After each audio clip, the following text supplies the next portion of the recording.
আজকে নিয়ে চলে এলাম এঁচোড়ের তরকারি। এই সেই এঁচোড় নয়, এ তো হচ্ছে গাছ পাঠা। এই গাছ পাঠা খেলে কচি পাঠা অবশ্যই ভুলে যাবে। আমি প্রথমে কাঁঠালটাকে ভালো করে কেটে নিলাম, মানে ছালটাকে ভালো করে বটিতে ছাড়িয়ে নিলাম। ছুরিতেও কাটা যায়, কিন্তু আমি বটিতেই কেটেছি। বটিতে সুবিধা হয় আমার, তাই বটিতেই কেটেছি। তোমরা ছুরিতেও কাটতে পারো, কোনো অসুবিধা নেই। তারপরে জল দিয়ে ধুয়ে নিয়েছি ভালো করে। এবারে আমি কুকারে নুন আর হলুদ দেব। হলুদ দিয়ে এবারে একটুখানি সিটি মেরে দেব।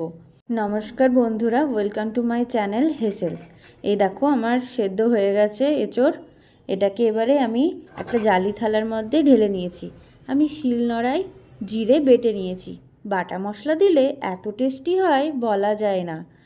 আর আলু একটা কেটে নিয়েছি ডুমো ডুমো করে। এবার আলুটাকে জলে ধুয়ে নিয়েছি।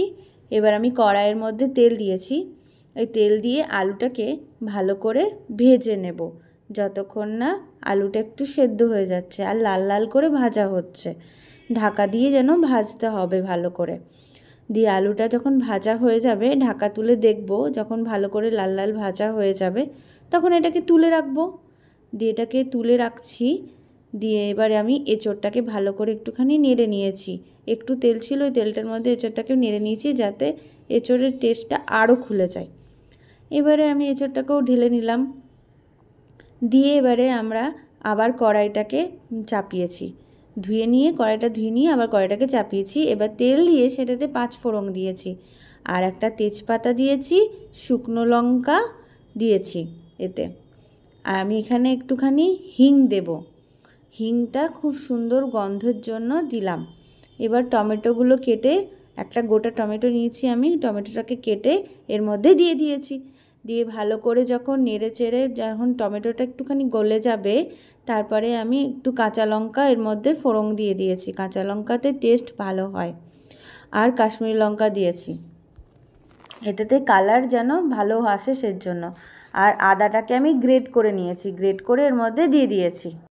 আমার টমেটো গলে গেছে। এবার আমি ওই জিরে বাটাটা দিয়ে দেব এর মধ্যে। দিয়ে পরে একটুখানি নেড়ে চেড়ে নেব। জিরে বাটাটা একটুখানি ভালো করে নেড়ে নিতে হবে। আর একটু ওপর থেকে জল দিতে হবে, যাতে নিচে যেন ধরে না যায়। এবার আলুটাকে দিয়ে দিয়েছি।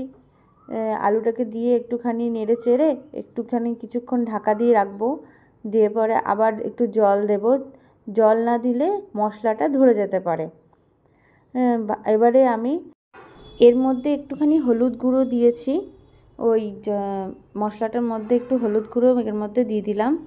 এবারে আমি এখানে ওই এঁচোড়টাকে ঢেলে দিয়েছি। দিয়ে একটুখানি কিছুক্ষণ নাড়তে হবে, যতক্ষণ না মশলাটা এঁচোড়ের গায়ে লেগে যাচ্ছে। দিয়ে ভালো করে নেড়ে চেড়ে রাখবো। আমি এখানে কিন্তু ঢাকা দিয়ে দিয়েই রান্না করেছি। ঢাকা দিয়ে যতক্ষণ না এঁচোড়ের ভেতরে রসটা ঢুকছে ততক্ষণ একটুখানি ঢাকা দিয়ে রাখতে হবে।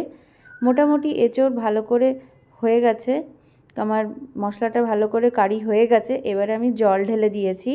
জল ঢিয়ে এবার একটুখানি এর ওপর থেকে ঘি দিয়ে দিয়েছি, যাতে গন্ধটা খুব ভালো ওঠে। আর লাস্টে আমি এখানে ধনেপাতা কুচি করে দিয়েছি। এবারে একটা নেড়ে নেব একটুখানি। আর কোথা থেকে কে দেখছো আমার এই রেসিপি, নিশ্চয়ই কমেন্ট বক্সে জানাতে ভুলবে না। আর আমার ভিডিও যদি ভালো লেগে থাকে, লাইক, কমেন্ট অ্যান্ড সাবস্ক্রাইব করে দেবেন। Thank you.